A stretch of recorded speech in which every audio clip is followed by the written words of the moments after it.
దేవుడి యొక్క పునరుద్ధాన శక్తి, ఆయన మహిమ మనందరి మీద ప్రకాశించును గాక. దేవుడు కొన్ని పరీక్షల వీటిలో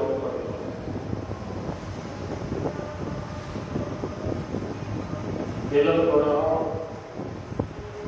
మొదటి మనకు పరీక్షలు రాసి సెలవులో పిల్లల దగ్గర ఒక పరీక్షలు రాయడం ద్వారా వారికి ప్రమోషన్. మనకి దేవుడు కూడా మనకు కొన్ని పరీక్షలు పెడుతూ ఉంటాడు. ఆ పరీక్షలలో దేవుడు మనకు ప్రమోషన్ ఇస్తాడు. అబ్రహాము దేవుడు అబ్రహాముకి ఒక పరీక్ష పెట్టాడు. దేవుడి పరీక్ష 100 సంవత్సరాలకు ఒక కుమారుని నుంచి అబ్రహాముతో దేవుడు మాట్లాడుతాడు. అబ్రహాము, నీకు ఒకే ఒక్కడైనటువంటి నీ కుమారుని నాకు ఇది పరిశోధన పరీక్ష. ఇది ఎవరికైనా సాధ్యపడతా. కానీ అబ్రహాము ఈ పరిశోధనలో అబ్రహాము తన ఏకైక కుమారుడిని దేవునికి ఇవ్వడానికి వెనుకాడక తన ఒకే ఒక్కడైన కుమారుడిని దేవునికి ఇచ్చాడు. మన జీవితంలో కూడా ఒక్కసారి ఇలాంటి పరీక్ష పెడతాం.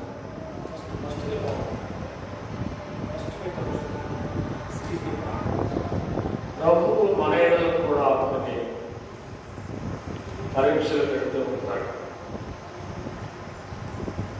ఎలాంటి పరీక్షలంటే ఇలాంటి పరీక్షలే దేవుడు పెడుతున్నాడు. మాకు గురువు గారు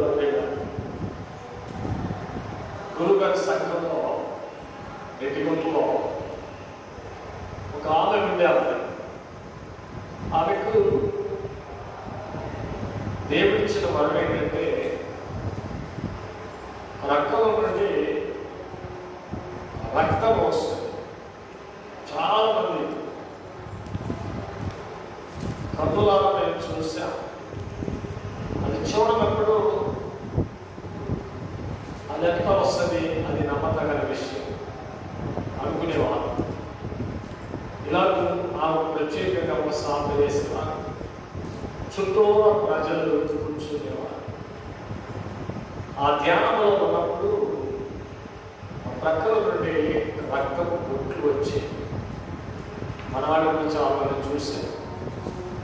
ఆ ఊరు వెళ్ళిపోతుంది. ఆ రక్తపు సువాసన ఎంతో సువాసనగా ఉండేది. ఆ వెంటనే ఆ ఒక్క నిమిషంలో వచ్చి ఆగిపోయింది. ఇప్పుడు ఆమెకు రావట్లేదు. ఆ మనం ఆగిపోయింది. ఆ సగం చంద్రబాబు అయిపోయింది. కానీ ఆమె దగ్గరికి ప్రభు ఒక రోజు వచ్చి ఆ దేవాలయం కట్టేటప్పుడు, అమ్మా నా దేవాలయం పని ఆగిపోయింది, నీ మెడలో ఉన్నటువంటి బంగారం నాకు ఇయ్యాలంటున్నాను. ఇది ఎవరికైనా సాధించగలుగుతా?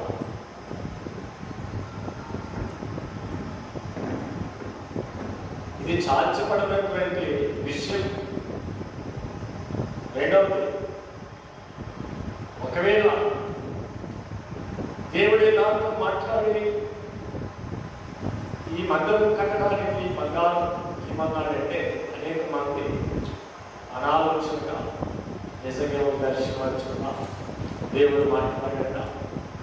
ఒకవేళ కుటుంబీకులకి లేక భర్తగా చెప్తే దేవుడి కాబట్టి మాట్లాడిన మాత్రాన్ని నీకు బంగారం ఇస్తావా దేవుడికి అని వచ్చేమో అని అనేక రకములుగా చిక్కులు పడిపోయామని దేవుడు మాట్లాడాడు. ఇటు భర్తకు చెప్పలేకపోతుంది. ఈ అనేక సందేహములు సంగీతంలో పడిపోయింది. ఒకరోజు ఆయన అడిగాడంట, ఏంటి ఎప్పుడు లెక్కలేవు నువ్వు అంటే, అప్పుడు ఒక విషయం నేను చెప్తున్నాను, నీకు మీరు అపార్థం చేసుకోరు కదా అన్నప్పుడు, నేనేంత అపార్థం చేసుకుంటాను, దేవుడు చెప్పేది మంచిదే కదా, దేవుడు మంచిగా చెప్తుంది కానీ చెడు చెప్పడు కదా అని చెప్పి అన్నాడు. అప్పుడు నేను మన దేవాలయం ఆగిపోయింది. ఎవరు ముందుకు రావట్లేదు. మరి దేవుడు, అమ్మా నీ బంగారాన్ని ఇయ్యని అడిగాడు అంటే, అప్పుడు ఆయన అన్నాడంట, దేవుడే అడిగితే ఇంకెందుకు, ఒక 4 తులాలు బంగారం ఇస్తే దేవుడు 1 తులాలు ఇస్తాడు. అది మన జీవితంలో నెరవేరింది కదా, వాళ్ళ కులానికి రెట్లు. చాలా మంది మనలో చూస్తూ ఉన్నారు వాళ్ళ కుటుంబం. అప్పుడు ఆ బంగారం తీసి గురువుగారి చేతులు పెడితే అది అమ్ముకుని వచ్చి చాలా దేవాలయం పనులు జరిగించారు. అంటే దేవుడు అబ్రాహాముని పరీక్షించాడు. అలాగే దేవుని యొక్క వాక్యము ఇక్కడ 105వ కీర్తనలో మనం చదువుతున్నాం కదా, 19వ వచనంలో దేవుని వాక్కు ఆయన్ని పరిశోధించిందంట. ఎవరిని? యోసేపును. అది దేవుడు చెప్పింది నెరవేరే వరకు ఆయన్ని పరిశోధించిందట. పరీక్ష. ఎలాంటి పరీక్ష అంటే, యోసేపు యాకోబు ఉన్నాయి.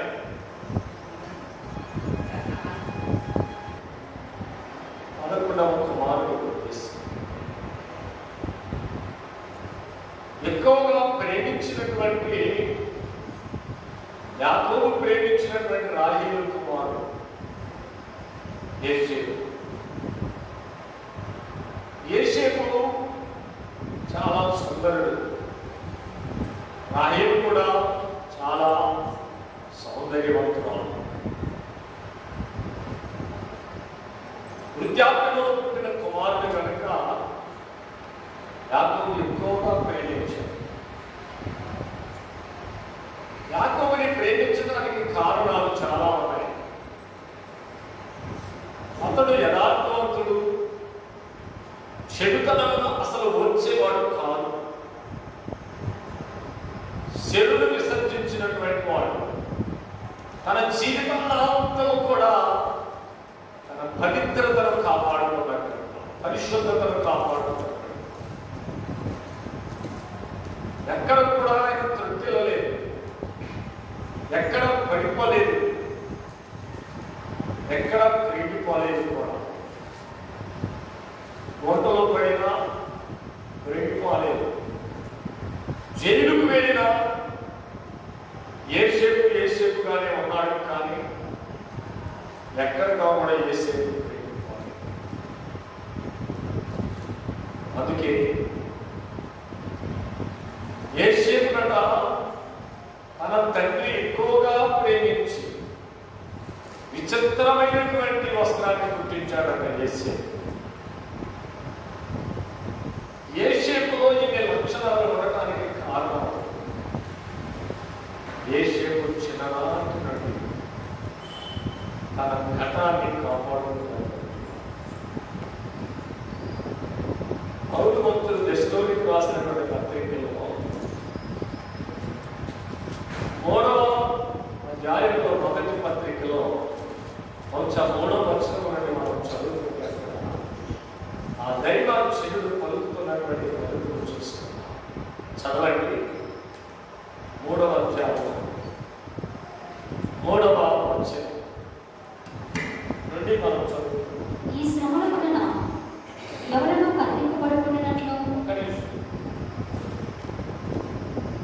4వ అధ్యాయం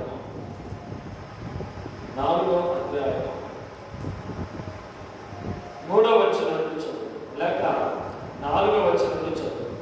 మీలో ప్రతివాడును దేవుని ఎరుగని మీలో ప్రతివాడును దేవుని ఎరుగని ఎరుగని అన్యజనుల వలనే చదువు. క్షేమాభిలాష యందు కాక పరిశుద్ధత యందును ఘనత యందును తన ఘటములను ఎట్లు కాపాడుకొనవలెనో అది ఎరిగి ఉండుటయే దేవుని చిత్తము. జాగ్రత్తగా మీలో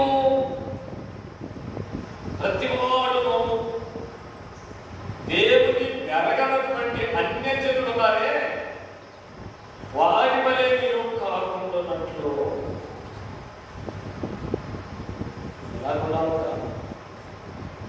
కామ క్రోధ మద మాత్సర్యములు మీలో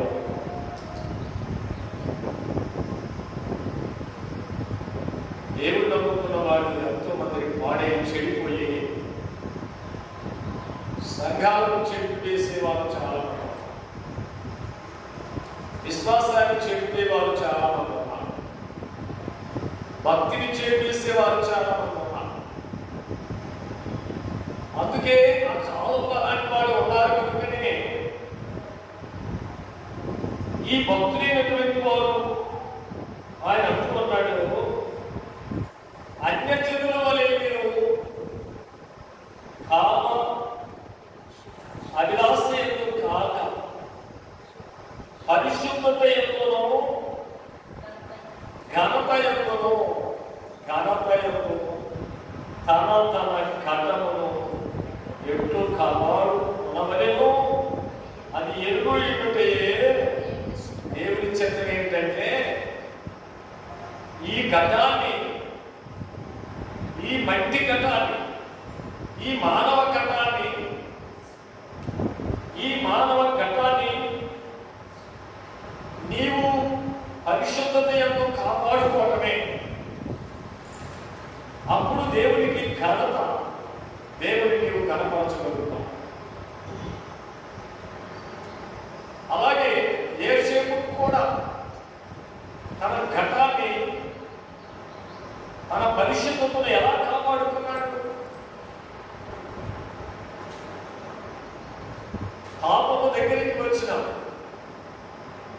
ఆ మహారాణి యేసేపు యొక్క అందమును చూసి మోహించి తనతో పాపము చేయమని ప్రేరేపించినప్పటికీ పాపములకు దూరముగా పారిపోయి తన పరిశుద్ధతను విడవకుండా కాపాడుకున్నాడు. పరిశుద్ధుని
పరిశుద్ధతను మనం కాపాడుకుంటే పరిశుద్ధాత్మ దేవుడు మనకు వరమనిస్తాడు.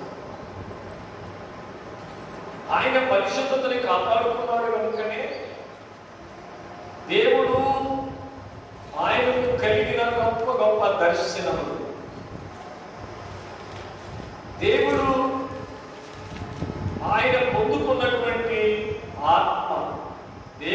ఇచ్చినటువంటి గొప్ప ఆత్మ.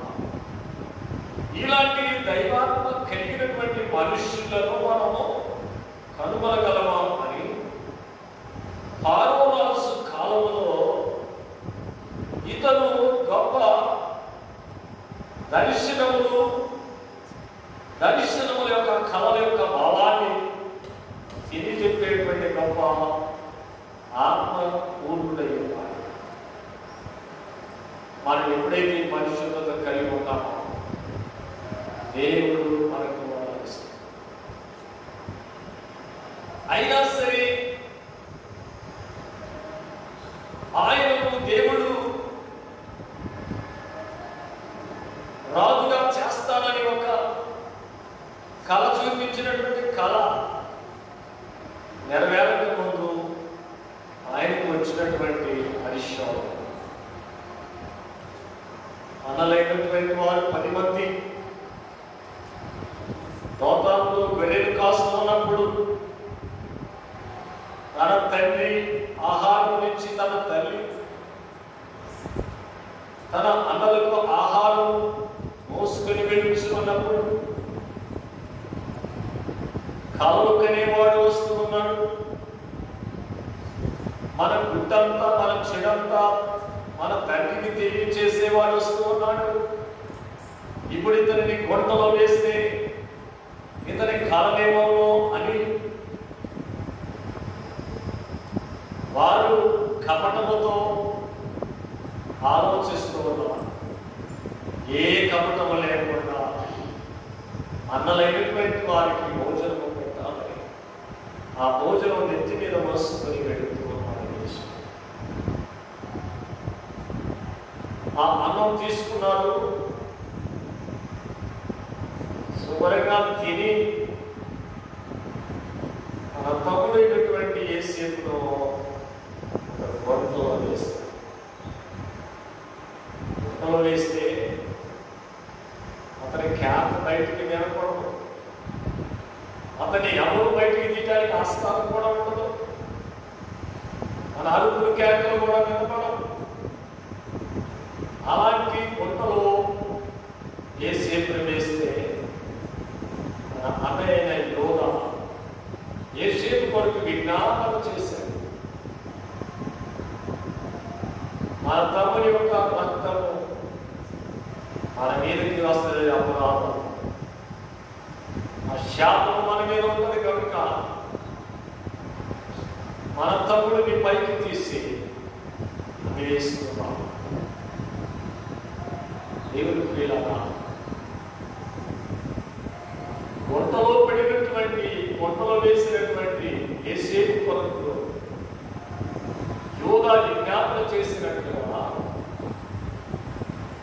మనకు కూడా అనేకమైన గుంటలు అప్పుడప్పుడు ఆడుతారు. ఏమంటారంటే ఫలాని వాడి చేత నేను గుంటలో పడ్డా, ఫలాని వాడి చేత నేను గుంటలో పడ్డా, ఆ గుంటలో నుండి నేను పైకి రాలేకపోతున్నాను, ఆ బురదలో నుండి ఆ పురుగుల నుండి నేను పైకి రాలేకపోతున్నాను. కానీ ఆ గుంటలో నుండి పైకి తీసేటువంటి దేవుడు మనకు ఉన్నాడని విజ్ఞాపన చేసేవాడు కాదు. విజ్ఞాపన అలాంటి విజ్ఞాపన చేసే ప్రార్థన పనులు కావాలి, అలాంటి విజ్ఞాపన చేసే శరీర పనులు కావాలి మన సంఘంలో. ఇప్పుడు యేసేపును ఐగుప్తీయులకి అందజేస్తున్నారు. అక్కడ కూడా యేసేపు ఒక పరీక్ష, ఒక సాధన.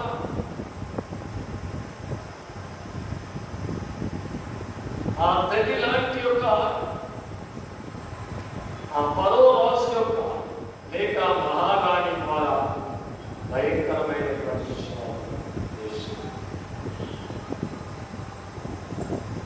మనకు కూడా ఇలాంటి శోభలు వస్తూ ఉంటాయి. భక్తిలో నడుస్తున్నా, యథార్థంలో నడుస్తున్నా, తన పవిత్రతను కాపాడుకున్నా, చెడుతనమును విసర్జించిన యోసేపుకు ఎలాంటి పరీక్షలు వచ్చాయో మనకు కూడా కొన్ని పరీక్షలు కొంతమందికి అప్పులు అనేటువంటి పరీక్ష అదొక గొంటలాగా అప్పులు అప్పులు అప్పులు, రోగము రోగం రోగం, శోధన, ఇలాంటి పరీక్షలు, ఎన్నెన్నో పరీక్షలు. ఎక్కువగా ఎవరికి పరీక్షలు? భక్తులైనటువంటి వారికి, విశ్వాసులైనటువంటి వారికి. అపోస్తలుడైనటువంటి పౌలు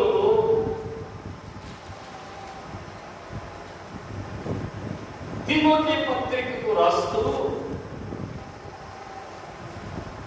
అక్కడ ఒక చక్కని మాట, మొదటి తిమోతి పత్రికలో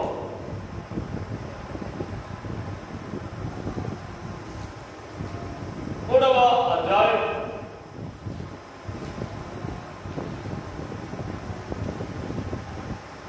'సద్భక్తితో నడిచే వారికి' ఆ మాట చదువుతున్నా. బహుశా మొదటి తిమోతి పత్రిక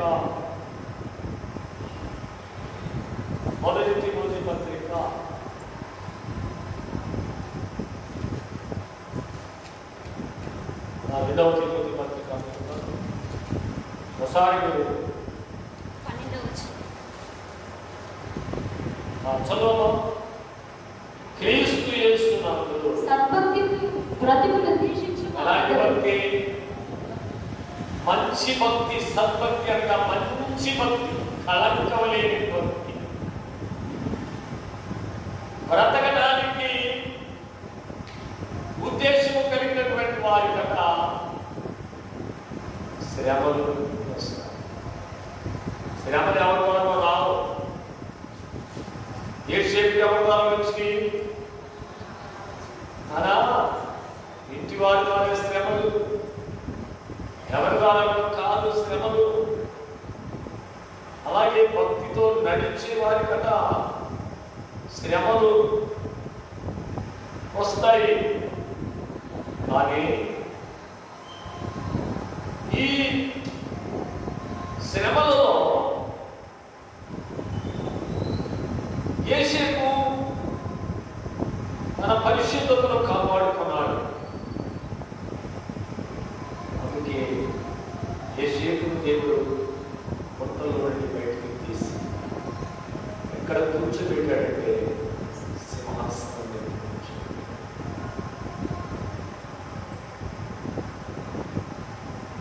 మనకు కూడా విలాపవాక్యంలో భక్తుడు అంటాడు, బహుశా 3వ అధ్యాయం 47వ వచనంలో ఎంత చక్కని మాట ఆ భక్తుడు తెలియజేస్తూ ఉన్నాడో. ఆయన నా చుట్టూ కంచె వేసి ఉన్నాడు, నేను బయలు వెళ్ళకుండానట్లు బలమైన సంఖ్యలు నాకు వేసి ఉన్నాడు. 47వ వచనం, 3వ అధ్యాయం 47వ వచనం. భయమును గొంతయు పాడును నాశనమునకు మాకు తటస్థించెను. వారికి భయం, భక్తిహీనుడి భయం, భక్తుడి భయంలో దేవుడి వాక్యంలోడికి భయపడ్డప్పుడుకి. అందుకే దైవజనుడు భయపడరాదు యేసు విశ్వాసి, భయపడే దేవుడు పడరాదు స్తుతి, భయపడు దేవుడు బైబిలు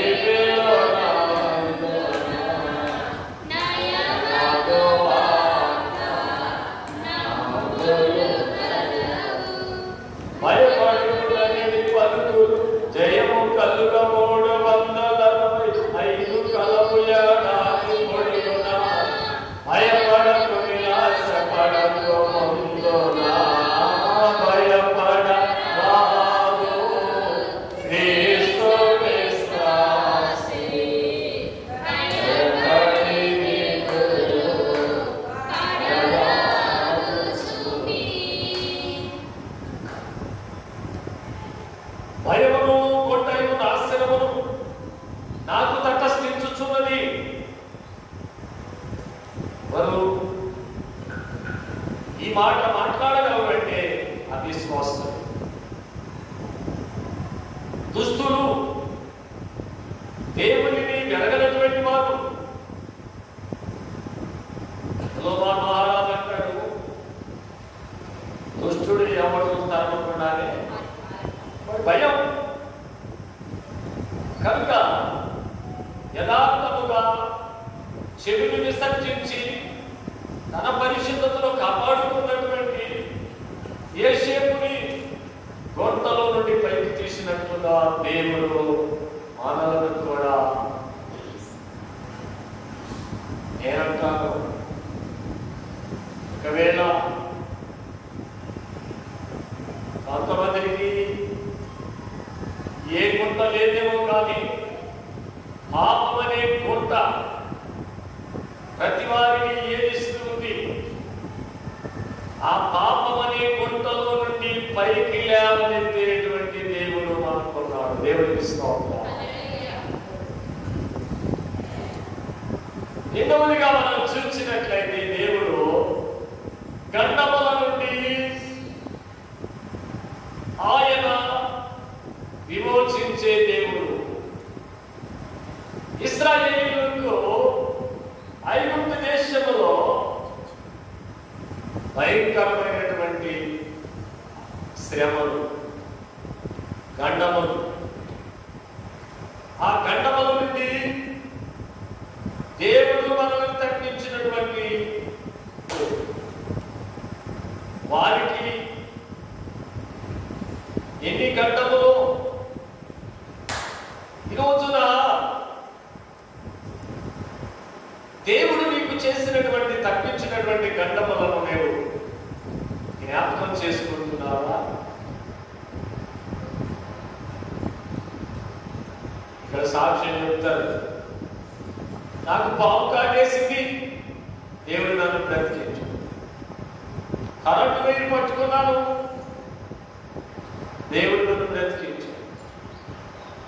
దొంగల చేతిలో నుండి దేవుడు నన్ను తప్పించాడు. నీటి గంటల నుండి, సుడిగుండములో నుండి దేవుడు నన్ను తప్పించాడు. సాక్ష్యం చెప్తారు. కానీ తప్పించిన దేవునికి కృతజ్ఞత కలిగి నీవు దేవునిని నేను స్తుతిస్తూ ఉన్నాను. గండములలో నుండి తప్పించే దేవుడు ఎన్నో గండములు. రాజశేఖర్ గారు తెలిపినప్పుడు చాలా మంది అన్నారు కదా, చంద్రబాబు నాయుడు గారిని 8 గంటలు తప్పించాడు ముఖ్యమంత్రి గారికి, రాజశేఖర్ గారిని 1 గంట తప్పించలేదే అంటే మనకు దేవుడు ఎన్నో గంటలు తప్పించాడు. దేవుడు ఎన్నో అపాయాలు తప్పించాడు. దేవుడు అల్లాహ్ ఎక్కడికి వెళ్ళిపోతున్నాం? లోకాశల చేత లోకములోనికి లోతు భార్య లోకాశని విడిచిపెట్టలేక దైవజనుడు ఒక ప్రసంగం చేస్తూ, లోతు భార్య సొదొమను విడిచిపెట్టడానికి ఇష్టపడింది, దేవుడితో ఉండడానికి ఇష్టపడింది. కానీ తను సొదొమను విడిచి వెళ్ళేటప్పుడు మధ్యలోకి వచ్చిన తర్వాత తన ధ్యాస అంతా అల్లుళ్ళ మీదకి పోయింది. అల్లుళ్ళు వ్యక్తాలు చేశారు కదా, అల్లుళ్ళు సొదొమ గొమొర్రా పట్టణంలో బూడిదైపోతున్నారు కదా, కాలి బూడిదైపోతున్నారు కదా. ఈ అల్లుళ్ళు ఆమెకు గుర్తుకొచ్చారట. తన మేడలు నిద్రలు గుర్తుకొచ్చినాయట. అందుకే సొదొమను విడిచింది కానీ లోతు భార్య తన లోకాశని విడిచిపెట్టలేదు. కనుక చాలా మందిని దేవుడిని పోగొట్టుకొని లోకాన్ని దగ్గర చేసుకుంటున్నారు ఈ కాలంలో. లోకముతో ఏకమైపోయాలని దైవజనుడు మనకు నేర్పినటువంటి పాటల్లో మనం పాడుకున్నట్టుగా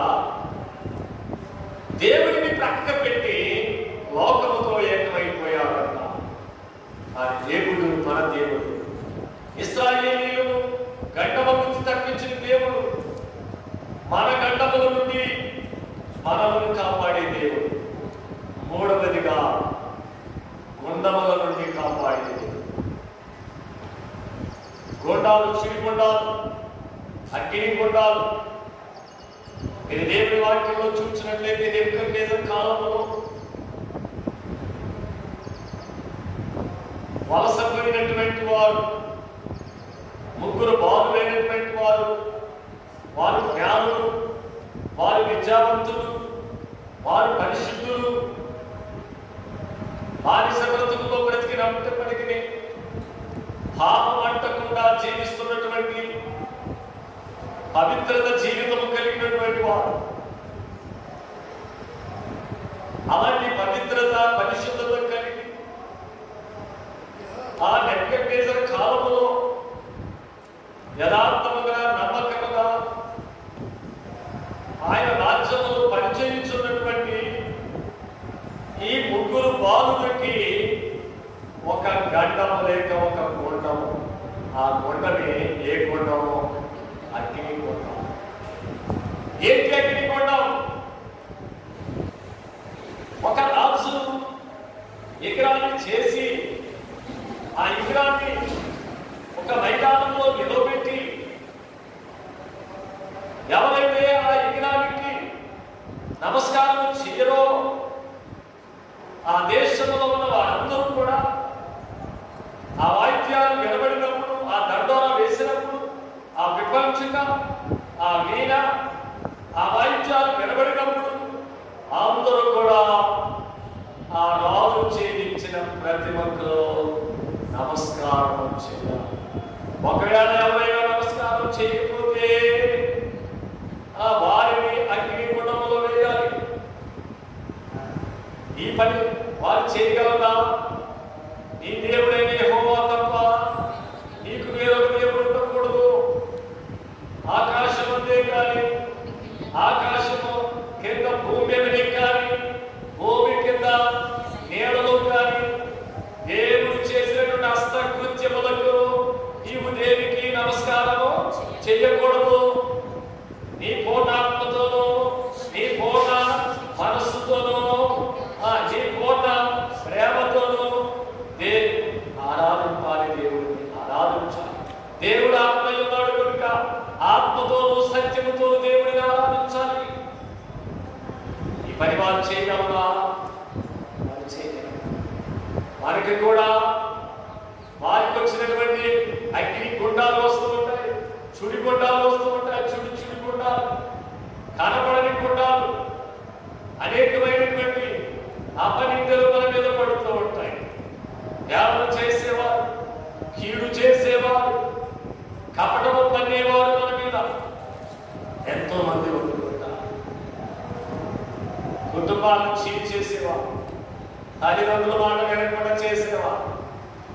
అందుకనే అంటారు, చూసిన దానికంటే చెప్పు మాటలు ఎక్కువ. ఇలాంటి మనకు వస్తూ ఉంటాయి. వచ్చినప్పుడు ఆ గుండములో నుండి పైకి తీసే నాగుడు మనకు ఉన్నాడు. దేవుని ప్రియాలు వారు ఏమంటున్నారు? ఆ వాయిద్యాలు వినబడినప్పుడు ఈ ముగ్గురు బాలు ఆ విగ్రహానికి నమస్కారం చేయలేదు. ఎందుకో తెలుసా? నా దేవుడు ఎలాంటి వాడో తెలుసా? ఆయన పరిశుద్ధుడు. నా దేవుడు ప్రేమ కలిగిన వాడు. నా దేవుడు సర్వయాత్మతుడు.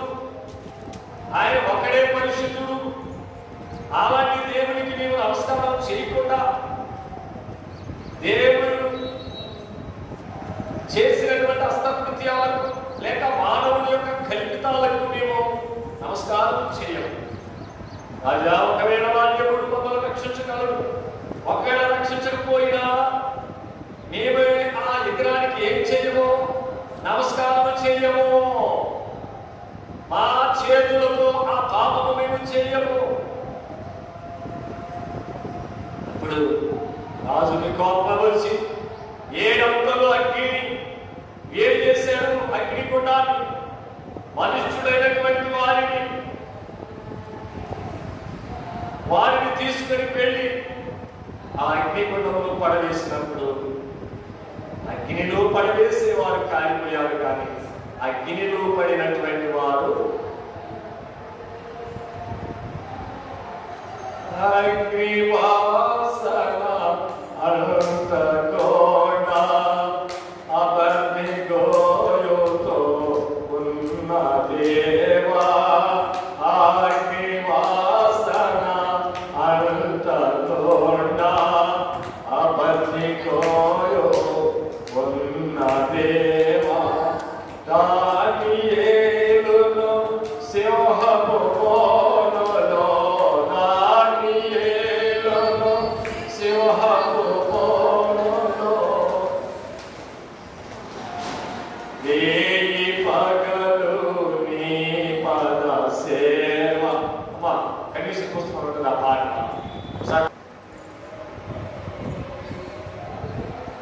ఆ 5వ వచనం, అగ్నివాసన అంతకోణ అబద్ధిగోయులో ఉండిన దేవా, దానియేలును సింహపు బోనులో ఆదుకున్న నాథుడా నీవే, దానియేలును సింహపు బోనులో ఆదుకున్న నాథుడా నీవే, వేయి పగలు నీ పద సేవ, యేసు ప్రభువ చేయుట మేలు, సాటి దేవుడా నీవే, నాదు కోట కొండయు నీవే, సాటి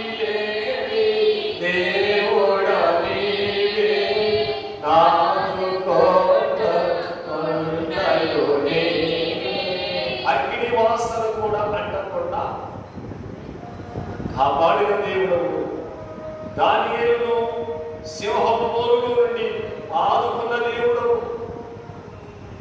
అగ్ని లాంటి శ్రమలు మనకు కూడా వస్తాయి. పేతురు రాస్తూ ఉంటాడు, భక్తకోటి జనాంగానికి 1వ పేతురు రాసినటువంటి పత్రిక 1వ అధ్యాయము 7వ వచనం చదువుకుంటే ఆ భక్తుడు తెలియజేస్తున్నటువంటి చక్కని మాట.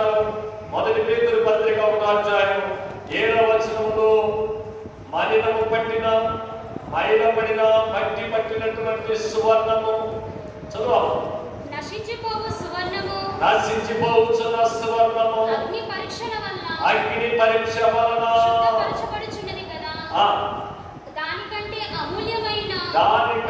అమూల్యమైన మీ విశ్వాసమును ఈ శోధనల చేత పరీక్షకు నిలిచినదని.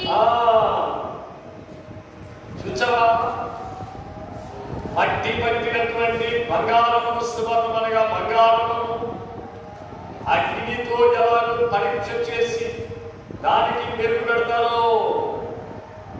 ఎప్పుడైనా మట్టి పట్టినటువంటి మలినం పట్టినటువంటి బంగారాన్ని మెరుగు పెడతానంటే దేనిలో కాల్చాలా? అగ్నిలో కాల్చాలా? అలాగే మనకు అగ్ని లాంటి శోధనల ద్వారా మన విశ్వాసమును ఏం చేస్తున్నాడు దేవుడు?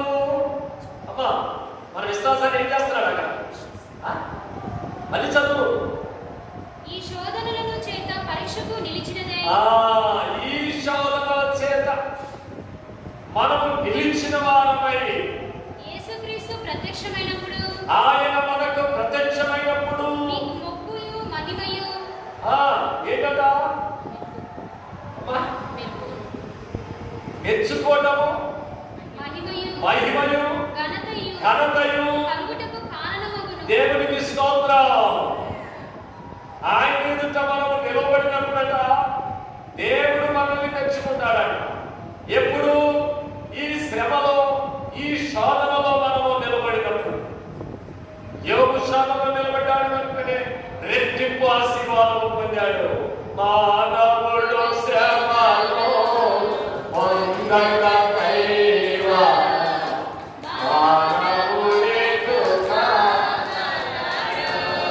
శ్రమలే హారం, శ్రమలు మకారం, శ్రమలాత్మకు శృంగారం. శ్రమలే హారం, శ్రమలు మకారం, శ్రమలాత్మకు శృంగారం. శ్రమల వల్లనే సకల స్వనీతి, శ్రమల వల్లనే సకల స్వనీతి సమసిపోవును గాన. మానవుడు శ్రమలు పొందకైవా మానవుడెటు కాగలడు. పేద క్రైస్తవుడా త్యాగమిచ్చుకో, నీవే దయామూర్తి. పాలలు పోనిన పేదము పొందకు, పాలలు పోనిన పేదము పొందకు. వానములాడకు మరల మోదముందుమే, మోక్షముందుమే. మానవులు శ్రమలు పొందకైవా మానవుడెటు కాగలడు.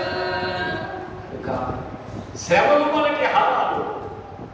శ్రమలు పొందనేవారు, బాధలు పొందనేవారు ఎక్కువగా ఉన్నారు. కానీ నాకు సౌఖ్యం కావాలా, నాకు సుఖమే కావాలా, నాకు ఆహారమే కావాలా, నాకు నిద్రే కావాలా, నాకు సౌఖ్యమే కావాలని కోరుకునేవాడు. భక్తులు కాలేదట. దేవుని ఎదుట రేపు దేవుడు మెప్పు పొందడట. దేవుడు మనల్ని కనులుగా ఎంచడట. ఈ పరీక్షలు, ఈ అగ్ని లాంటి పరీక్షలు, అగ్ని లాంటి శోధనలు వచ్చినప్పుడే మన విశ్వాసము, మన భక్తి పూర్తవుతుంది. యోగ భక్తి, అతన్ని భక్తి అధికంబాయే, అదే కదా నిజభక్తి. పశువులు భాగ్యము బిడ్డలు పోయి నష్టము కలిగిన. పశువులు భాగ్యము బిడ్డలు పోయి నష్టము కలిగిన. ఓడినా చుట్టుపడని పడియో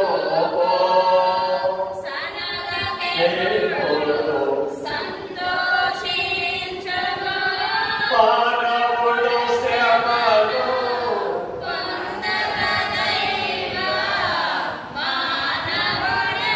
బిడ్డలు పోయారట, బిడ్డలు పోయారట, కుమారులు పోయారట. ఒక కుమారుడు అయితే మన భక్తి ఉండదు, ఊడిపోతుంది. ఒక బిడ్డ చచ్చిపోతే ఊడిపోతుంది, ఒక మేక చచ్చిపోతే ఊడిపోతుంది, ఒక కోడి చచ్చిపోతే ఊడిపోతుంది మన భక్తి. ఓ రాత్రి వచ్చి మన వేటాడుతుంటే మరణం అనేది ఇప్పుడు వస్తుందో అని మనకి మన భద్రాచలం మంచి భక్తి పదాలు అన్నలాంటి జీవితం 2 సంవత్సరాలు సంసారం చేసి అన్న దేవాలయాన్ని ఎలా విడవలేదు, సంగతి ఎలా విడవలేదు. ఆ భద్రాచలం సంఘములో మంచి ఉద్యోగం చేస్తున్నావు చుట్టం. మరి అంత భక్తి పొందాలి. ఒకసారి యాక్సిడెంట్ అయింది, అదంతా పెళ్ళిపోయారు. మరొకసారి కాళ్ళు యాక్సిడెంట్ అయింది, చెయ్యి విడిపోయింది. మరొకసారి వీటన్నిటికీ పెట్టుకుంటా ఆపరేషన్ జరిగింది. అలా పక్షవాతం వచ్చింది. అయినా దేవుడి సన్నిధి దేవాలయం పవిత్రంగా తన జీవితాన్ని కాపాడుకుని తన వచ్చినటువంటి జీతం ఎన్నో వేలాది మందికి భోజనం పెట్టేసి గొప్ప ఉద్యోగస్తులు వచ్చి, డాక్టర్లు వచ్చి ఆమె బాడీని చూస్తూ, గొప్ప గొప్ప భక్తులు వచ్చి ఆ బాడీని చూస్తూ కంటి నిండా నీళ్లు తెచ్చుకొని భక్తులైనటువంటి వాడు ఏడుస్తారు ఉన్నారు. బహుశా సామాన్లు వచ్చారనుకున్నారు. చెడగల వచ్చి శాంతకుమారి గారు ప్రభువునందు నిద్రించారు. నాకు ఆపరేషన్ జరుగుతుంటే దైవ సన్నిధిలో కూర్చొని మా అయ్యగారు బ్రతకాలని ఏడ్చినటువంటి ప్రభువుని. అలా ఏడ్చిన వాళ్ళు ఎవరు లేదేమో, అలా ఏడ్చిన వాళ్ళు ఎవరు లేదేమో. ఈ పిల్లి శ్రీనివాసరావు గారు ఇంటి దగ్గరే ఉండదు. వాళ్ళు పిల్లి శ్రీనివాసరావు గారు కంటకోవడం భద్రాచలం, వాళ్ళ ఇంటి పక్కనే ఉన్నది. ఆ ఇల్లు పెద్ద 2 అంతస్తుల మేడ. ఎన్నో మానవ సంఘానికి భోజనం పెట్టినటువంటి నిష్కలంకురాలు పాపములైన జీవించు. తన జీవితం అంతగా కూడా దేవాలయంలో అనేకులు తన చవడంతున్నారు. తన రక్తమంతా దారిపోస్తుంది. తన జీవితం అంతా చేతులెత్తి ఆ సంఘం కొరకు విజ్ఞాపన చేసినటువంటి తల్లి. మానవుడికి ఎప్పుడు మరణం వస్తుందో ఎవరికి తెలియదు. ప్రతి మానవుడికి మన జీవితంలో ముగింపు అనేది ఉంది. మనకు కూడా ఒకరోజు ముగింపు అనేది ఉంది. ఇది మానవుడు గుర్తించడు. ఇదే శాశ్వతం. ఈ లోకమే శాశ్వతం. నేను లోకంలో ఘనత పొందాలి, లోక మర్యాదను సంపాదించుకోవాలి. కానీ దేవుని ఎదుట నేను ఘనతను సంపాదించాలి. దేవుని ఎదుట నేను ఎప్పుడు సంపాదించుకోవాలి? దేవుని బిడ్డలకు నేను సేవ చేయాలి. దేవుడు అంటున్నాడు ఇక్కడ, మీ విశ్వాసాన్ని పరీక్ష చేయడానికి, ఈ శోధనలో మీ విశ్వాసమును కాపాడుకోవడానికి, దేవుని ఎదుట మీరు మెప్పు పొందడానికి మీకు అగ్ని లాంటి శోధనలు వస్తాయి. అగ్ని లాంటి అగ్ని కొండ, అగ్ని కొండ. ఇంకా అగ్నిలో వేసినటువంటి వారు కాలిపోయారు, కానీ అగ్నిలో పడినటువంటి వారు మాత్రము నాలుగవదిగా మనం చూసినట్లయితే బోరులు అనిపిస్తుంది. నేను ఈ ఉత్సవం పడ్డాను, నేను బోరులో పడ్డాను, ఇక నేను బయటికి రాలేను. నాకు ఇది ఒక బోర్ లెక్క. నేను ఒక అమ్మాయికి నెలకు 15,000 రూపాయలు ఇస్తాం. ప్రార్థన చేసుకోవడానికి సన్నిధి చేస్తాం, సన్నిధి గదిస్తాం, ఆదివారం ఆరాధన పంపిస్తాం. అంటే ఆ అమ్మాయి కొడుకు విని సన్నిధి జరుగుతుంది, ఆ ప్రార్థన జరుగుతుంది, వచ్చే ఆదాయం జరుగుతుంది. ఇవాళ రేపు కొడుకు ఉపనమైనటువంటి పెట్టేవాడు కూడా భయపడుతున్నారు. బాప్తీసం తీసుకుంటుంది, బాప్తీసం తీసుకుంటాడు, సాక్ష్యాన్ని చెబుతాడు. నీకు ఈ శోధనలో నిలబడ్డావు, ఈ గండం తగ్గించాడు దేవుడు, ఈ పాము గండం, ఈ కరెంటు గండం, ఈ అనారోగ్యం నుండి కాపాడాడు. దేవుడు మాకు ఉద్యోగాలు ఇచ్చాడు, దేవుడు మాకు బిడ్డలు ఇచ్చాడు. ఇలాంటి సాక్ష్యాలను చెబుతారు. కానీ వాళ్ళు రాజు మాట వినలేదే. రాజుల మాత్రం మేము గౌరవిస్తాం. దేవుడి వాక్యం చెప్తుంది, మీరు రాజుల కొరకు ప్రార్థన చేయండి, ప్రభుత్వ అధికారుల కొరకు ప్రార్థన చేయండి, పెద్దవాళ్ళని గౌరవించండి అని చెప్తుంది. కానీ పెద్దవాళ్ళకి మొక్కలని చెప్పట్లా, పెద్దవాళ్ళకి నమస్కారం చేయొచ్చు కానీ దేవుడిగా పూజించమని చెప్పట్లా.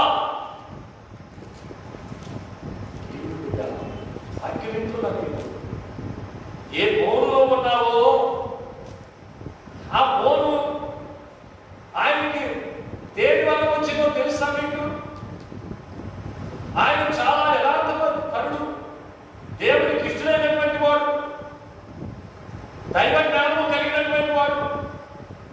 కళలు వచ్చిన కళలు ఎవరైనా చెప్తారా? నాకు వచ్చిన కళ నీకు చెప్పగలవా? నీకు వచ్చిన కళ నీకు చెప్పగలవా? మర్చిపోతే నువ్వు మర్చిపోతే రాజుకు వచ్చిన కళ మరిచిపోయిన కళను కూడా చెప్పగలిగేటువంటి దైవాత్మ పూర్ణుడు. ఏ దేవుడికి నమస్కారం చేయనటువంటి వాడు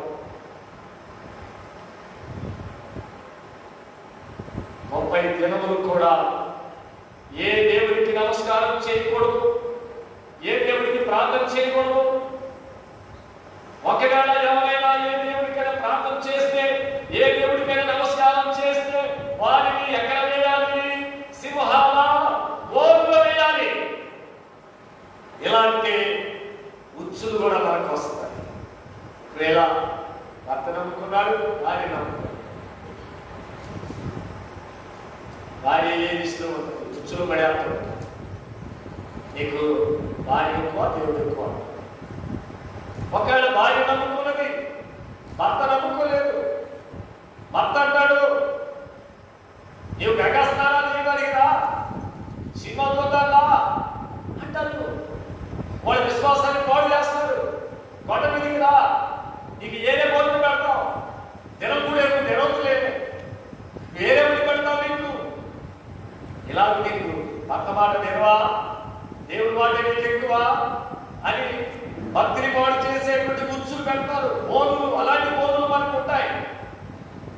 అలాంటి బోనులు నుండి తప్పించే దేవుడు మనకున్నాడు. దేవుడికి ఇస్తూ ఉంటారు. ఒక అమ్మ తన బిడ్డకు ఒక పెళ్లి చేసింది. సత్యవాక్యం అని నావారంలో 2 పెళ్లి చేసింది. ఆ ఫస్ట్ భార్య కేసేసింది. కేసేస్తే కేసు జడ్జిమెంట్కి వచ్చేసింది. సాక్ష్యం చెప్పాలి. వ్యాపార సాక్ష్యం చెప్పాడు, నేను పెళ్లి చేయలేదంటే వాళ్ళు అర్థం చేసుకున్నాను వచ్చాడు వ్యాపార సాక్ష్యం. ఒకవేళ నేనే పెళ్లి చేశానంటే ఒక పెళ్లి, ఆయన ఒప్పుకున్నాడు. ఇప్పుడు తల్లిదండ్రుల సాక్ష్యం వచ్చింది. తల్లిదండ్రుల సాక్ష్యం చెప్పాలా? ఈమెమో దేవుడు నమ్ముకొని, ఆమె భయంకరమైనటువంటి హార్ట్ పేషెంట్, గుండె జబ్బు కలిగినటువంటి ఆమె దేవుడు బాగు చేశాడు. 20 సంవత్సరాలు దేవుడు నమ్ముకొని. ఇప్పుడు ఏం సాక్ష్యం వచ్చింది? వాళ్ళ తమ్ముళ్ళు ఉద్యోగస్తులు వాళ్ళు అంటున్నారు, అక్క నువ్వు గట్ట నేను పెళ్లి చేయలేదు అంటే కేసు తినేపోద్ది,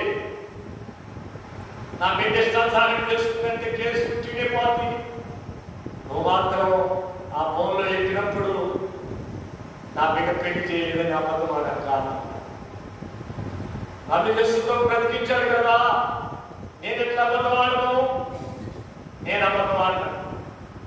ఆ కోర్టులో ఆ చెట్టు కింద కూర్చోబెట్టి లాయర్ బ్రతిలాడుతున్నాడు, తన తమ్ముడు బ్రతిలాడుతున్నాడు. అక్క నువ్వు గంట అబద్ధ సాక్షి చెప్పకపోతే శిక్ష పడుతుంది. ఎట్లాంటి బ్రతిలాడుతుంటే నేను మాత్రం అబద్ధమా. చివరికంట అన్ని సాక్ష్యాలు అయిపోయింది, కానీ సాక్షి వచ్చేదానికి కేసు కొట్టేసిండ. దేవుడికి స్తోత్రం. పిలవకుండా కేసు కొట్టేసిండ. ఎందువలన? నీతిగా అబద్ధం ఆడకుండా ఉండటం. మధ్యకాలం చనిపోయింది, మధ్యకాలం చనిపోయింది. ఇలాంటి ఉచ్చులు, ఇలాంటి కోరులో నుండి, ఇలాంటి శత్రువుల నుండి దేవుడు విడిపించే దేవుడు. పౌలు భక్తులు కూడా అలాంటి శోధనలు వచ్చాయి, అలాంటి శ్రమలు వచ్చాయి. అందుకే పేతురు అంటాడు, ఆ భక్తులు నీ విరోధి అయినా వినండి, నీ విరోధి అయినా అపవాది ఎవరిని మృంగునాని గర్జించు సింహం వలె వెతుకులాడుచున్నాడు.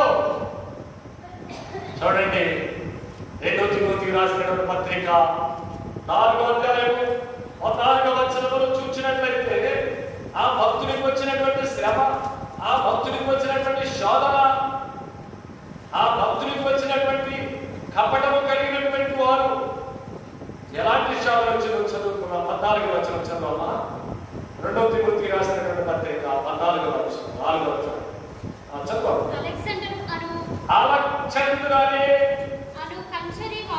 వాడు గాలింపు చేసేవాడు. ఈ భక్తులు చూసేసరికి వాడు ఏం చేయాలనుకుంటున్నాడు?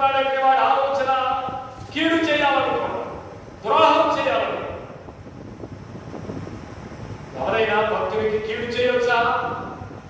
ప్రార్థన చేసే వారికి యాజకులకు కీడు చేయొచ్చా? యాజకుల మీద తిరుగుబాటు చేయొచ్చా? విశ్వాసుల మీద తిరుగుబాటు చేయొచ్చా? విశ్వాసులకు కీడు చేయొచ్చా? నిన్నెవరైనా ఏమి అన్నా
అసూయ కలిగి ఉండటం తలంచదు.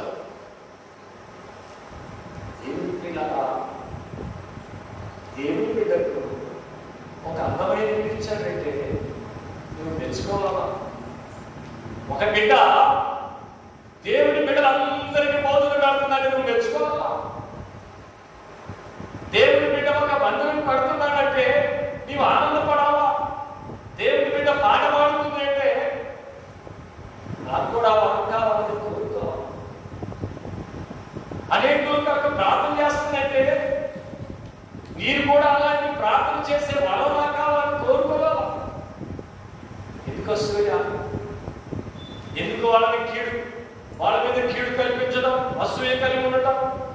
చూడండి, ఈ కంచని వాడు, ఈ గాడి వృద్ధి చేసేవాడట ఏం చేయాలని అనుకుంటున్నాడట? చదువమ్మా.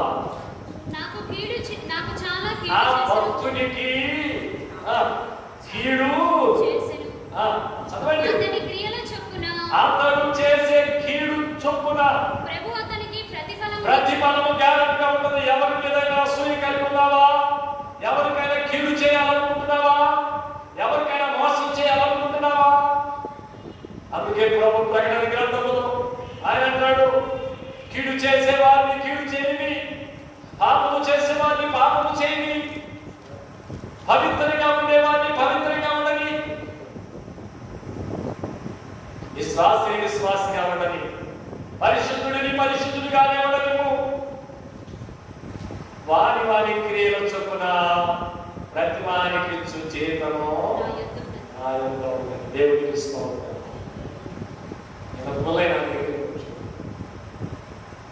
మా చెల్లెలు ఏమవుతాడు? అతని ఇల్లు కదా పుల్ల ఏమవుతాడు? ఆ చెల్లెలకి ఏమవుతాడమ్మా? సరస్వతి పుల్లే తీసుకున్నామా? ఇక్కడ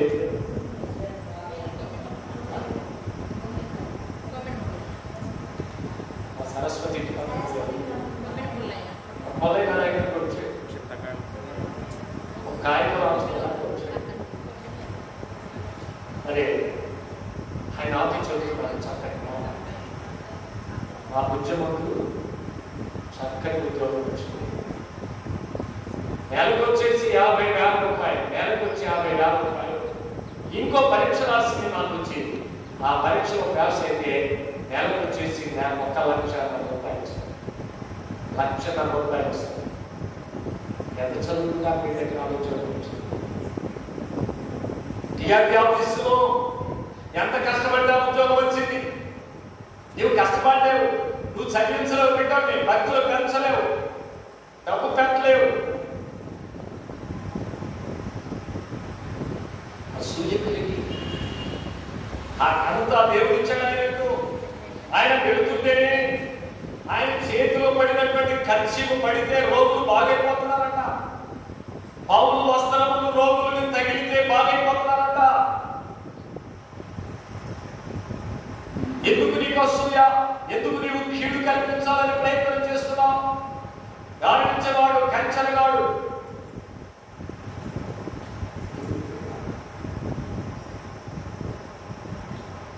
ఈరోజు సంఘంలో ప్రతి మనకులో పెట్టాం. నేను చాలా సంతోషించాను. ఎందుకు తెలుసా? ముద్రాసులో ఒకప్పుడు ఎక్కువ తాగుతుంది. ఇవాళ చదువుకున్న బిడ్డలు ఎక్కువ మంది ఉన్నారు. దేవుని స్తోత్రం. గొప్ప గొప్ప ఉద్యోగాలు చేసే బిడ్డలు ఎక్కువ మంది ఉన్నారు ముద్రాసులో. కులాన్ని ఎందుకు చెప్తున్నానంటే, నీ కులంలో కూడా ఒక మంచి మంత్రి ఉంటే, నీ కులంలో కూడా ఒక ఆఫీసర్ ఉంటే నీకు ఘనత. ఇవాళ మా ఇంట్లో ఇద్దరు డాక్టర్ ఉన్నారని నేను ఘనంగా చెప్తున్నాను. నేను ఒక పెద్ద ఆఫీసర్ దగ్గరికి వెళ్ళాను. నాకు అవసరం ఉండి ఆయన ఇచ్చిన సాక్ష్యం ఏంటంటే, దేవుని సన్నిధిలో చెప్తున్నాను, నీ ఉద్యమ చేసే కార్యాలన్నీ కూడా యూట్యూబ్లో పెడుతుంది, నేను చూస్తున్నాను. కానీ ఏమంటారయ్యా, మీరు అంటారు కదా యూట్యూబ్లో టైటస్ రావట్లేదు. శిల్పులు బాగా వాడేవాడు. శిల్పులు నేను ఒక బ్యాంక్ దగ్గరికి పోయి నా శిల్పుల నుంచి డబ్బులు కొట్టాలి. బ్యాంక్ ఒక చలాన కట్టాలి. నా దగ్గర అది పట్టుకో. అప్పుడు ఒక అబ్బాయి పిల్లాపురం దేవుడు నమ్ముకున్న బిడ్డ అక్కడ ఉన్నాడు. అయ్యా కొట్టయ్యా ఆయన అంటున్నాడు. ఆఫీసర్ ఏమంటాడంటే, మీ అల్లుడు గారు మీ కుమార్తె చేసేటువంటి కార్యక్రమాలన్నీ ఏటస్లు పెడుతున్నారు, నేను చూస్తున్నాము. దేవుడికి స్తోత్రం. ఒక్కరైనా మన గురించి తెలుసుకోవాలి. ఈ లోకం మంచి చెప్పుకోవాలంటే మన గురించి మనం చెప్పుకోవడం కాదు, మన బిడ్డల గురించి మనం చెప్పుకోవడం కాదు, మన గురించి ఇతరులు చెప్పుకోవాలి. మన బిడ్డల గురించి ఇతరులు చెప్పుకోవాలి. చూడండి, అతను కీడు చేయాలని. ఇక కింద ఒక మాట ఉంటుంది చూడండి. వాడు ఎలాంటి వాడంటే దుష్టుడైనటువంటి విరోధి అయినటువంటి సింహం లాంటి వాడు. చూడండి, సింహం నోట నుండి అక్కడ ఉంది చూడండి. మా కింద వచ్చినప్పుడు దేవుడు సింహం నోట నుండి నన్ను అయితే నా ద్వారా సువార్త పూర్ణంగా ప్రకటించబడు నిమిత్తము అన్యజనులందరూ దాని విను నిమిత్తమును ప్రభు నా ప్రక్క నిలిచి. ప్రభువుని ఎక్కడ ఉన్నాడు? నా ప్రభువు. నేను యథార్థంగా నడిచినప్పుడు, నేను పరిశుద్ధంగా నడిచినప్పుడు, పవిత్రంగా జీవించినప్పుడు, దేవుని ఆజ్ఞానుసారంగా నడిచినప్పుడు, దేవుని చిత్తానుసారంగా నడిచినప్పుడు, దేవుని మందిరానికి ఆరాధనకి వచ్చి కృతజ్ఞత కలిగి ఉన్నప్పుడు, తప్పిపోయిన కుమారుడన్న అతడు దుర్గంలోకి వెళ్ళిపోవటానికి, దుర్బుద్ధులే వాడికి రావడానికి కారణం ఏంటో తెలుసా మీకు? దైవజనుడు చెప్పిన ప్రసంగంలో ఓ ప్రసంగం ఉంది, ఎప్పుడైనా చెప్తాను. అన్ని అయ్యే ప్రసంగాలు వస్తాయి, మంచి మంచి ప్రసంగాలు లైవ్ పోతుంది. ఏం చేద్దాం, నాకు చాలా బాధ అనిపిస్తుంది. కనీసం ఒక 5-6 వేలుకి నేను ఎట్టుకొట్టుకోలేకపోతున్నానని బాధ అనిపిస్తుంది. ఆ తగ్గిపోయిన కుమారుడు చరిత్రలో అయ్యగారు చెప్పిన మాట ఏంటో తెలుసా? దైవజనుడు మన తండ్రి గారు అతను దుర్గంలోనికి, దుర్బుద్ధిలోనికి, వేశ్యల దగ్గరకు తన జీవితాన్ని పాడు చేసుకోవడానికి కారణం ఏంటంటే, నెంబర్ 1 మందిరాన్ని విడిచిపెట్టాడు. ఏం విడిచిపెట్టాడు? తన తండ్రి అంతా ఏముంది? మందిరం ఉంది కనుకనే, అక్కడ సన్నిధి చేసేవారు ఉన్నారు కనుకనే, ఆడ ప్రార్థన చేసేవారు ఉన్నారు కనుకనే, అతను మొట్టమొదట అన్న మాట ఏంటో తెలుసా? తండ్రి దగ్గరికి తిరిగి వచ్చినప్పుడు, తండ్రి నేను నీకును పరలోకము తండ్రికి నేనేం చేశాను? దేవుడికి మనం ఈ రోజులు ఎప్పుడైతే తెలుసా? ఎప్పుడైతే దైవ మందిరాన్ని ప్రాంతాలు ఆరాధన ప్రాంతామో అప్పుడే దేవుడికి మనం విరోధులు ఉంటాం. చాలా మందికి తెలియదు. నువ్వు గుళ్ళు కడుతున్నావా, నువ్వు లక్షలు ఇస్తున్నావా, నువ్వు కోట్లు ఇస్తున్నావా, అది కాదు ముఖ్యం. కృతజ్ఞత కలిగి నీవు దేవునిని ఆరాధించటమే. ఇది అది పోగొట్టుకున్నాడు. అందుకే దుర్గంధం అంటే కంపు వాసంలోనికి వెళ్ళిపోయాడు. పందులు కాసేవాడు ఆ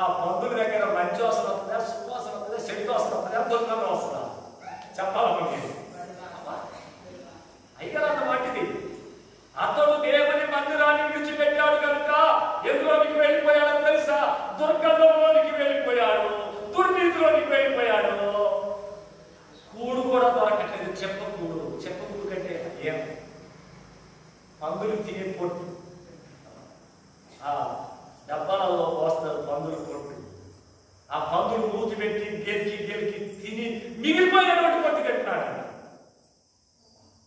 ఆ మాట అంటేనే, ఆ దేవుని వాక్యములో రాసిన మాట అంటేనే గుండెలు పగిలిపోతుంది. దేవుని విడిచిపెట్టినటువంటి పరిస్థితి ఎంత దుర్గంలోకి తీసుకుని వెళ్ళిందో అని చూడండి. ఇలాంటి పవిత్రంగా జీవిస్తున్నటువంటి వారికి కీడు చేయాలని వాడికి ఎలా మనసు ఉంటుందంటారు చెప్పండి. ఒప్పుందండి. భక్తి లేని వాళ్ళకి ఏదైనా చేయడానికి తేడా కదా కదా, ఏం చేయడానికని వెనకాం, ఎట్లా మాట్లాడటానికని వెనకాం. భక్తి లేదు, ఏం మాట్లాడాలన్నా కూడా ఏమంటారు, వాళ్ళ నోటికి ఏముండదంట, తలుపు ఉండదు, తలుపుకేమన్నా తలుపు ఉండదు, అట్లా అయిపోలేదు, తలుపుకేమన్నా తాళకూడదు, తలుపు తాళం తాళం లేకపోతే పరిస్థితి ఏంటి? ఇల్లు మా చెల్లికలు రాగానే ఏమైంది, దొంగలు పడి మంచి కెమెరాలు బంగారాలు ఎత్తుకుపోయి దేవునికి ఇవ్వాలని కెమెరాలు ఆ భక్తునికి కీడు కల్పించాలని ఒక సింహము విరోధి ఒక సింహము లాగా కనిపిస్తున్నాడు. అయితే నా దేవుడు నేను యథార్థంగా నడుస్తున్నాడు కనుక యథార్థ పరుడికి దేవుడు ఏమేలు, నా దేవుడు నా ప్రక్కన ఉన్నాడు. దేవుడికి స్తోత్రం. ఎవరు ప్రక్కన నిలిచి ఉంటారట? మన తండ్రి గారు రాసినటువంటి రాతల్లో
దేవదూతలు ఉంటారు.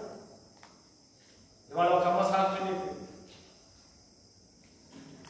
25 సంవత్సరాల క్రితం తన భర్త చాపల శక్తులతో బాధపడుతున్నాడు. ఏ డాక్టర్కి అర్థం కావట్లా జబ్బు. కోటయ్య గారని బడిపెల్లి కోటయ్యని మొట్టమొదటిగా తిల్లాపురంలో మొట్టమొదటిగా నమ్మబడినటువంటి చాపల శక్తులతో బాధపడుతున్నాడు. ఏ డాక్టర్ దగ్గరికి పోయినా ఏ మందులు ఇచ్చినా అర్థం కాదు. నాకు తెలియదు చేతబడులు చేసేవాళ్ళు, మాంత్రికులు, గాడిద చేసేవాళ్ళు ఉన్నారో లేదు, కానీ బైబిల్లో మాత్రం ఒకటి ఉంది, మాంత్రికులు గాడిద చేసేవాళ్ళు మాత్రం ఉన్నారండి. అమ్మ ఉన్నారా లేదు? దేవుని వాక్యం చెప్తుంది. నా బైబిల్లో మీ బైబిల్లో ఉంటుంది. అప్పుడు అత్తయ్య గారు ఉంది, ఆ ప్రార్థన చేస్తూ ఉంది. తిల్లాపురం నుంచి ఒక కుటుంబం వస్తుంది.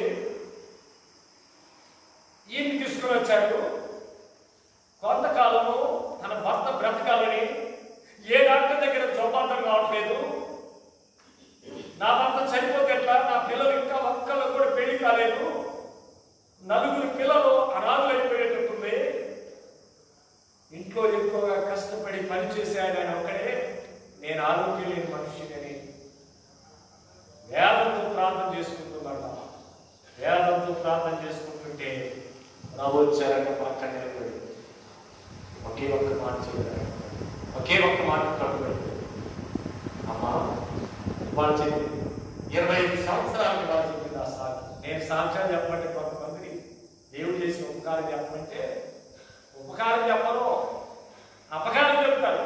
నా వాకు ఇదే లేదంటే నా జబ్బు ఇదే చెప్తూ ఉంటారు. ఎన్ని మందులు వేస్తున్నా అంతే ఇది చెప్తుంటారు. కానీ అసలు దేవుడు చేసిన మేలు ఎన్నో వాటిని కప్పిపెట్టి దీని ఒక్కదాన్ని బయటికి తెస్తాడు. అది ఏదో చెప్పింది. ఎందుకమ్మా మరి ఇన్ని సంవత్సరాల నుంచి నువ్వు ఎందుకు దాస్తున్నావు అంటే అని అంటే నాకు సాధ్యం చెప్పడం భయం అంటున్నాను. ఏంటప్పుడు భయం? మరి ఇలా చెప్తున్నామంటే రాత్రి నుంచి దేవుడు మాట్లాడాడు. మళ్ళీ ఏమనంటే మొత్తమ్మా మొత్తమ్మా నేను ఉన్నానని చెప్పాను కదా ఆ రోజు అని దేవుడు అంటే 3 సార్లు పలకరించి సాక్ష్యం చెప్తాను. 3 సార్లు పలకరించి నేనంతా నేను వచ్చున్నాను. దేవుడు ఎప్పుడైనా నీ ప్రక్కన నిలబడటం, ఒక మనిషిగానో, ఒక పౌరుడుగానో, ఒక దేవదూతగానో, ఒక యాజకుడులానో, ఒక పరిశుద్ధులానో ఎప్పుడైనా ఒక దర్శనం చూచావా? రాత్రి నేను ప్రార్థన చేసుకుంటున్నా. ఒక పుస్తకం కావాల్సి వచ్చింది నాకు, ఒక రిఫరెన్స్ కావాల్సి వచ్చింది నాకు. పుస్తకాలన్నీ వెతుకుతున్నాను. ఎన్నిసార్లు వెతికినా ఒకరు అంటున్నారు అందులో ఒక విశ్వాసం ఎక్కడ వచ్చి అంటున్నావా? నువ్వు ఎన్నిసార్లు వెతికినా నీకు దొరకదులే. నేను విశ్వాస రూపంలో వచ్చిన సైతాన్ రాయిని అని నేను అనుకోనే నువ్వు ఎన్నిసార్లు చెప్పినా నా ఓకే తగ్గదు, అది దొరికే వరకు నేను ఎదుగుతానే ఉంటాను అన్నాను. దొరకదా? నా ప్రభు దొరికిస్తానే అన్నా. నా ప్రభు దొరికిస్తానే అన్నా. ఒక అమ్మ ఫోన్ చేసి ఏంటంటే ఒక మాట నాకు కావాలని సడన్గా ఫోన్ చేసింది. సడన్గా ఫోన్ చేస్తే ఎంత బాగా చెప్తున్నాము. మనకంతా భక్తులలో ఒక కార్యక్రమం మన దైవ జీవనం ఏంటంటే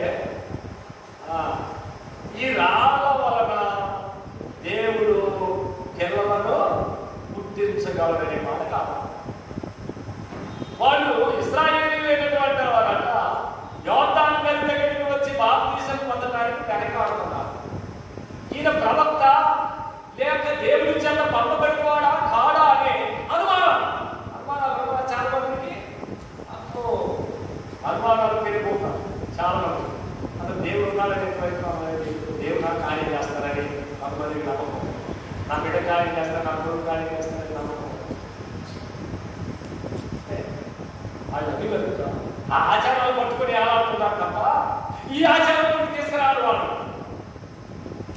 ఈ ఆచారంలో చస్తే తీసుకురావాలి, మంచి మార్గంలోకి తీసుకురావాలి. కానీ గాలి మార్గంలోకి సైతాన్ మార్గంలోకి ఎందుకు నడవాలి తెలుసుకున్న తర్వాత సడన్గా ఆనేసింది. నాకు అది దొరకాలి, అది సువార్తలో ఉంటుంది, అది వెతుకుతున్నాను. ఎంత జ్ఞాపకం ఉన్నా సడన్గా గుర్తుకొస్తుందా? కాదు కదా, దాన్ని వెతుకుతున్నాను. అప్పుడు వెతకంగా కోర్టు తెచ్చి అంటే ఇద్దరులో వెతుకుతున్నాను. ఇది అదే తలంతో తలా చెప్తున్నాము. నేను ఇద్దరులో ఉన్నాను, రేపు చెప్తానే ముందులే అమ్మ మాట అన్నాను. ఇద్దరులో వెతుకుతున్నాను. అప్పుడు ఒక మన సత్యానందయ్య గారు వచ్చి ఇదిగో అలా చాలా పంపించుకుని 43వ అధ్యాయంలో చూస్తుంది. ఇశ్రాయేలీయులైనటువంటి ప్రజలంట వాళ్ళు అనుకుంటున్నారంట అబ్రాహామే మాకు గొప్ప ప్రవక్త, కానీ యోహాను గారు గొప్పవాడు కాదు అనుకుంటున్నారట. సందేహిస్తూ ఉన్నారు. మరి యోహాను ఎవరు పంపించారు? దేవుడి చేత పంపబడిన ఏలియా లాంటి ఆత్మ కలిగి ఆయన అంటాడు, అబ్రహాము నీకు దేవుడు లేక ప్రవక్త అనుకుంటున్నారు, కానీ దేవుడు ఈ రాళ్ళ వలన చెప్పడే పిల్లలను పుట్టించగలడు. దేవుడికి స్తోత్రం. దేవుడు మనకు కొన్ని విషయాలు బయలుపరుస్తున్నారు. కనుక ఈ సింహము నోట నుండి కూడా దేవుడు నా ప్రక్కన నిలిచి ఆ సింహము నోట నుండి నన్ను గుంటల నుండి తప్పించిన దేవుడు మన దేవుడు. గండముల నుండి తప్పించిన దేవుడు, గొండముల నుండి తప్పించిన దేవుడు, ఓలులో నుండి తప్పించిన దేవుడు. ఇప్పుడు మన దేవుడు ఎక్కడికి ఎక్కాడంటే కలువరి కొండ. ఈ కలువరి కొండ దగ్గరకు దేవుడు ఎందుకు వెళ్ళాడో తెలుసా? ఈ గుట్ట ఎందుకు ఎక్కాడో తెలుసా? దేవుడు ఈ కొండ ఎందుకు ఎక్కాడో తెలుసా? నేను ఖమ్మంలో ఉన్న వారందరికీ, నా వాళ్ళు ఉన్న వాళ్ళు మీటింగ్ పెట్టి, చింతకాలంలో ఉన్న వాళ్ళు మీటింగ్ పెట్టుకుంటున్నాం, తెల్లాపురంలో ఉన్న వాళ్ళు మీటింగ్ పెట్టుకుంటున్నాం. ఖమ్మంలో చర్చి లేదు, రెండవది మీటింగ్ అని పెట్టి వాళ్ళకి వాక్యం ఎక్కుతున్నాం అని చెప్పి నేను ఒక భవనం దగ్గరికి వెళ్తే 50 మీటింగ్ ముందుకు వెళ్ళాను. సరే ఇవ్వడాలి అని అయినా ఇవ్వడాలి, కానీ యేసు క్రీస్తు మీటింగ్కి నేను ఒక ఆలోచించుకున్నాను. ఇంకొక పరిసరాలు అడిగితే 1,50,000 చెప్తున్నారు 3 రోజులు. అంతమంది ఒక 50,000 వెళ్ళడమే చాలా కష్టం. ఏదో పెళ్లిళ్ళు చేసి, ఆరాధనలు చేసి, కుటుంబ ప్రార్థనలు చేసి, వచ్చిన డబ్బంతా అప్పు చేసి, ఆ అప్పు తీర్చుకోవడానికి మళ్ళా సంవత్సరం పట్టితే 1,50,000 కట్టుకుంటాం.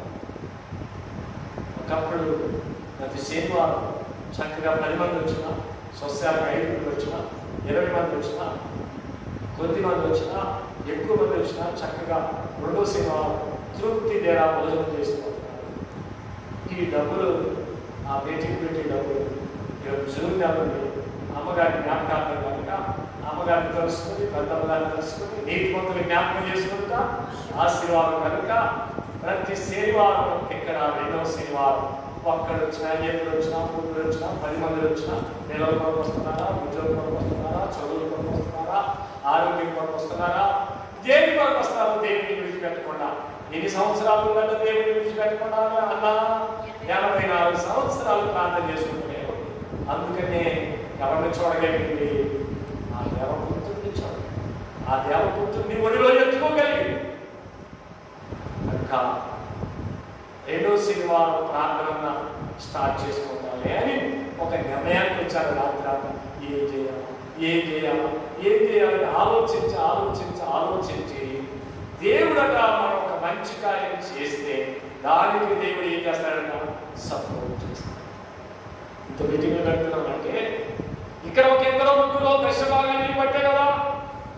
నెల వచ్చేసరికి వాళ్ళకి వచ్చిన కష్టార్జితంలో 50,000 వస్తుందా, 20,000 వస్తుందా, 10,000 వస్తుందా? ఖచ్చితంగా వాడు దేవుడికి ఇవ్వబట్టే కదా ఆ దశభాగం డబ్బులన్నీ పోగు చేసి దేవుడి వాక్యాన్ని నేర్పిస్తున్నాడు. దేవుడి బిడ్డలకు భోజనం పెడుతున్నాం కదా, అన్యులైనటువంటి వాళ్ళు వచ్చిన వారికి భోజనం పెడుతున్నాం కదా. వాళ్ళ చెమట, వాళ్ళ యొక్క కష్టార్జితం, దేవుడి మనకు వాళ్ళ సొమ్ము వాడడం ఆయనకి ఇష్టమైంది.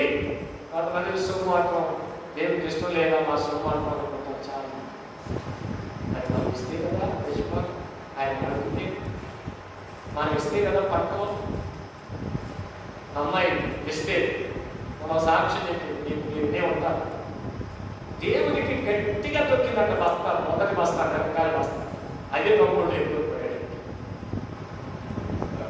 సాధారణ కాదు దేవుడి పని. దేవుడికి ఇయ్యడం, మన చేత దేవుడికి ఇప్పించడం, మనం ఇయ్యడం వాడికి ఇష్టం ఉండదంట. ఎందుకో తెలుసా? మనం ఏమైపోతాం? ఆశీర్వదించబడతాం. ఇందాక ఎవరు మాట్లాడారు? అబ్బా చక్కగా మాట్లాడాల, పాట నాకు ఇష్టమే, కానీ పాడేవాడు చక్కగా మాట్లాడాల. నిన్ను నేను